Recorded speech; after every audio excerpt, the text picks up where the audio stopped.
What is the difference between these two devices right here? You have 3 seconds.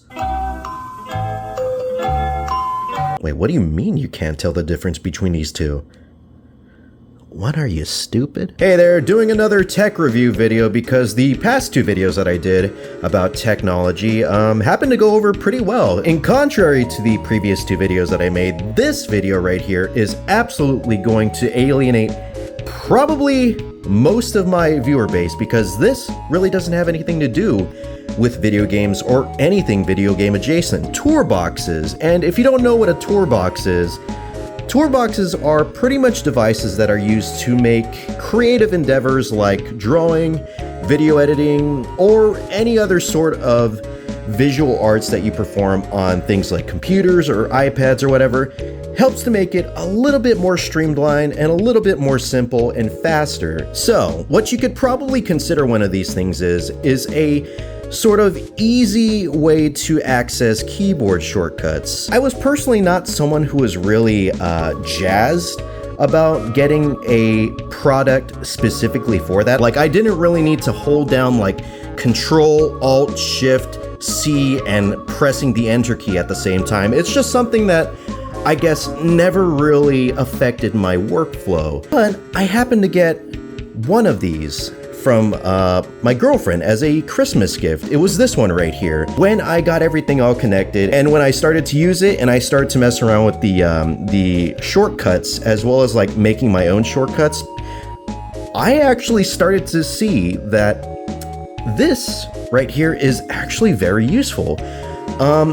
I noticed that, like, you know, things that I was doing before, like copying, pasting, cutting in Adobe Premiere, all that stuff was going a lot faster because of my Tourbox. And honestly, without it, I cannot imagine living without it right now. Somewhere in the middle of this year, I think like July or something, where we were at a secondhand market where they kind of just, you know, put like a bunch of like Amazon unsold stock. But yeah, we saw this one at that store, and since this was like an unsold stock store, they were selling it at a lower price. And in fact, I think it was like maybe 50% off or something, maybe even less. This is currently the one that I use today. As you can probably tell, it wasn't as well loved when I first got it. It does have smudges, but I think those kind of came from me. That brings us to today, where I kind of just wanted to go over these 2 models and kind of just discuss what would be the best option to get. What is the differences between these 2? And of course, you know, if we're gonna start, you know, from like the very, very tippy top of it all, we do have to talk about the visual and physical differences of these 2 devices. So this one right here on the left is called the Tourbox Neo, and this one right here on my right is called the Tourbox Elite.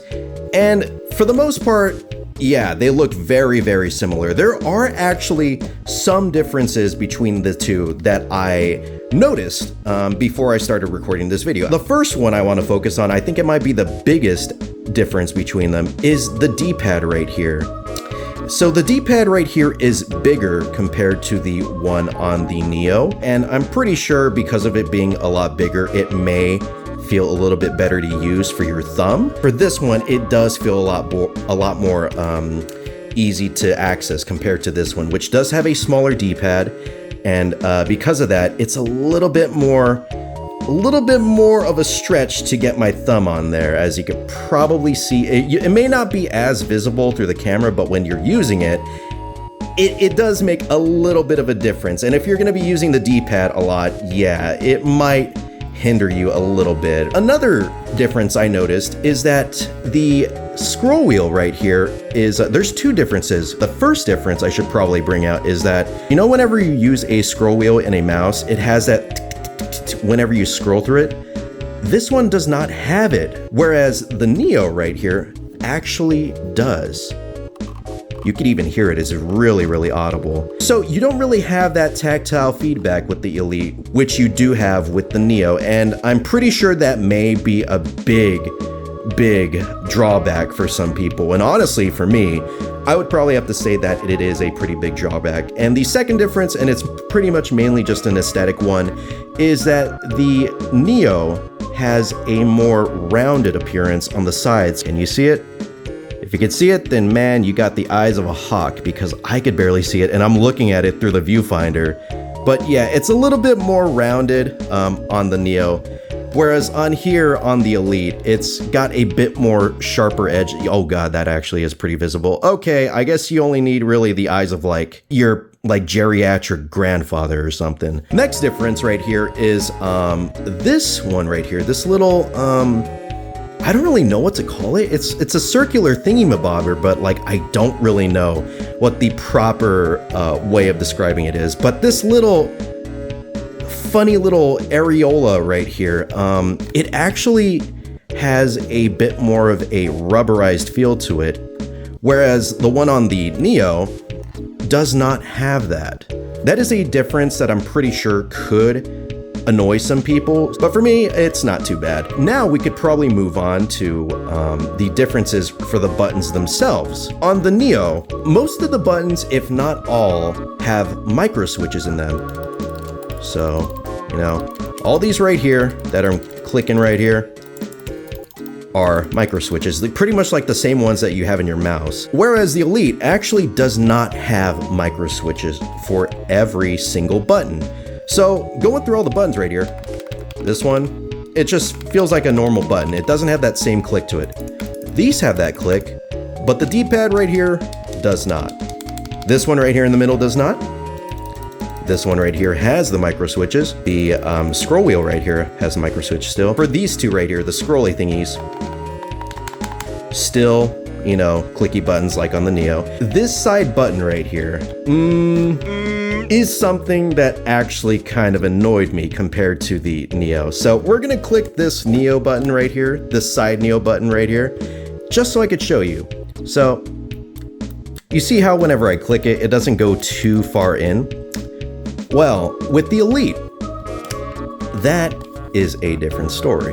When you click it, it goes all the way in, pretty much almost flush to the body of the Elite. When I first encountered this difference right here, it was pretty much the one that threw me off hella. Like when I was using it at the store, I was like, whoa, that is really weird. Like, because you know, when I'm using this one right here, it feels like how I would expect it to feel. It's just like a button. I don't really expect a button like that to go in, but this one, yeah, that really threw my expectations for a loop right there, and it almost made me throw up from like the whiplash.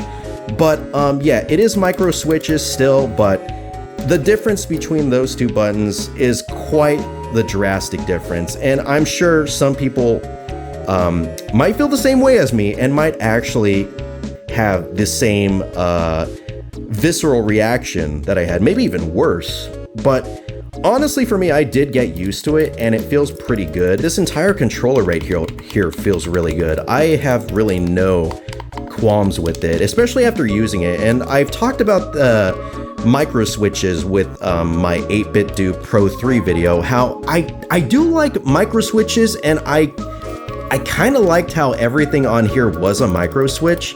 But also, I kind of felt like I had to baby it, because for me, micro switches, I know that they're very durable, but whenever I think about micro switches, I just think about how like they might not be as durable as we may think they are. Like I feel like if I press it too hard, I might break it. That's not the case, but like mentally, I don't, like, my brain just doesn't fully believe it. So having some of these actually just being normal buttons feels way more nicer to me, and I think I kind of like it too, because hearing this over and over, I'm pretty sure most people in the world would not be editing at that speed. There might be some people in the film industry, but yeah, just hearing the clickiness over and over again would probably drive me freaking insane. And okay, we did talk about those differences between the Neo and the Elite, and they're pretty interesting differences. You know, you got a little different scroll wheel, and you got like a more rubbery, like, scroll pad, areola, nipple thing.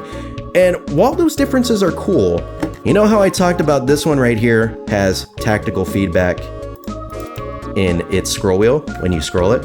Imagine that tactical feedback for all of these right here. So yeah, the Elite actually has haptic feedback. And for those who don't know what haptic feedback is, it's pretty much just like vibrations and stuff, which help you, I guess, just have like a more tangible feel for whenever you're like scrolling. It actually kind of feels quite nice. I do think I kind of prefer the feel of the haptic feedback compared to this right here. It just has a more satisfying sensation when I'm scrolling through things. And also, especially for something like this, because this right here did not have like any feedback at all. So having it on these right here, these little scrolling things, actually does make a bit of a difference. And I personally really prefer that feeling as well, like scrolling left and right.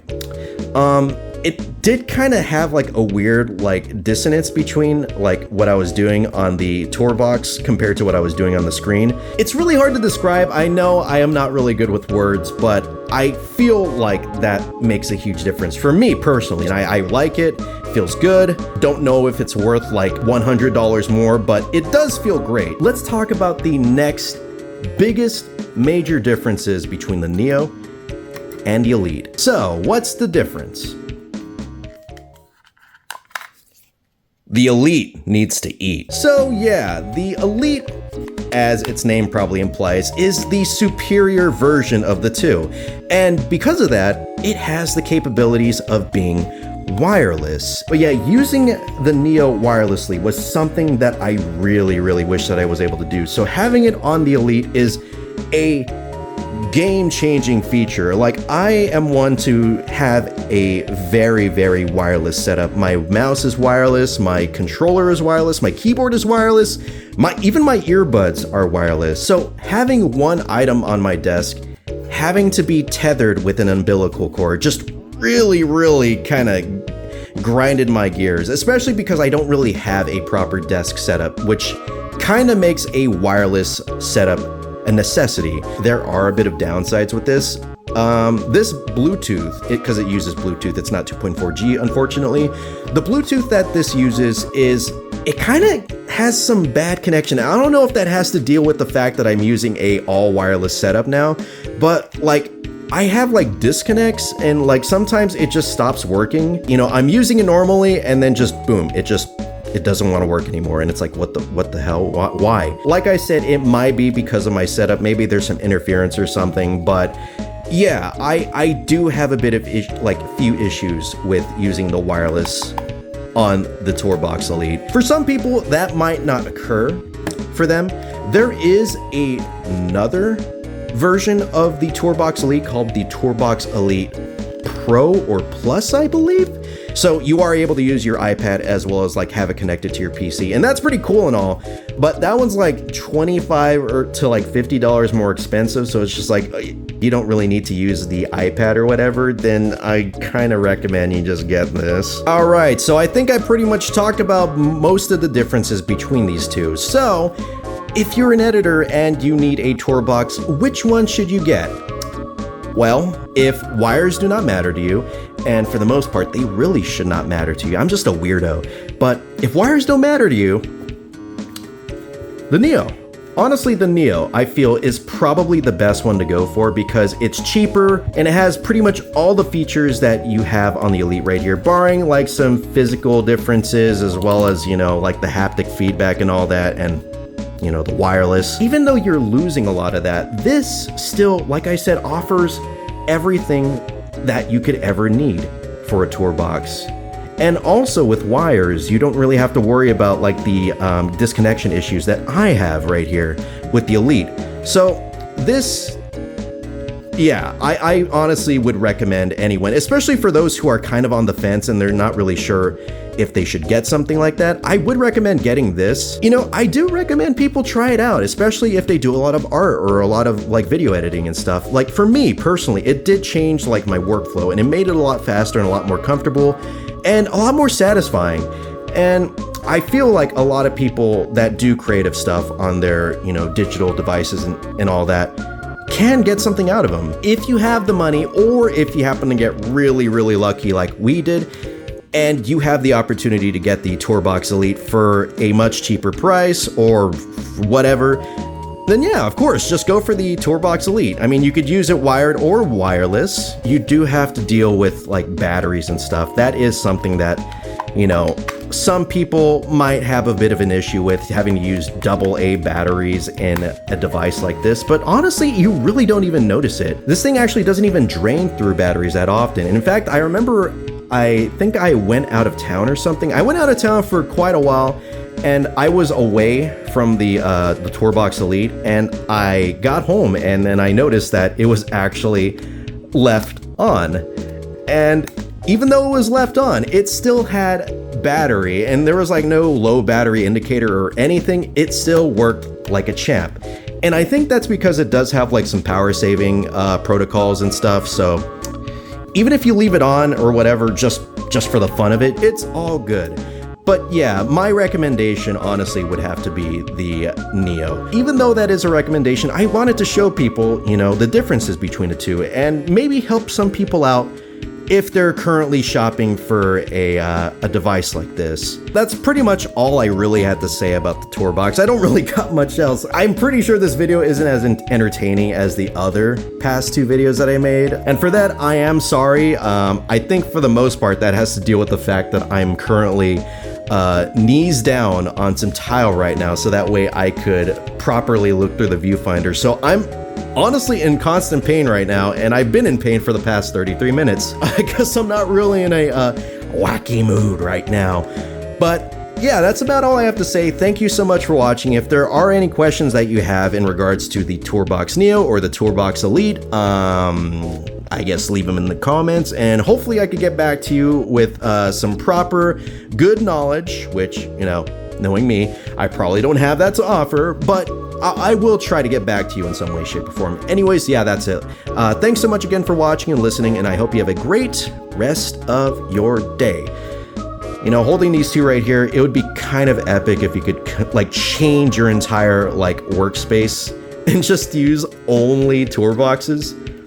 I feel like I'm about to pilot like like a Steel Battalion like mech or something. I don't gotta worry about paying $200 for a controller. Now I could pay like $300 for the controller.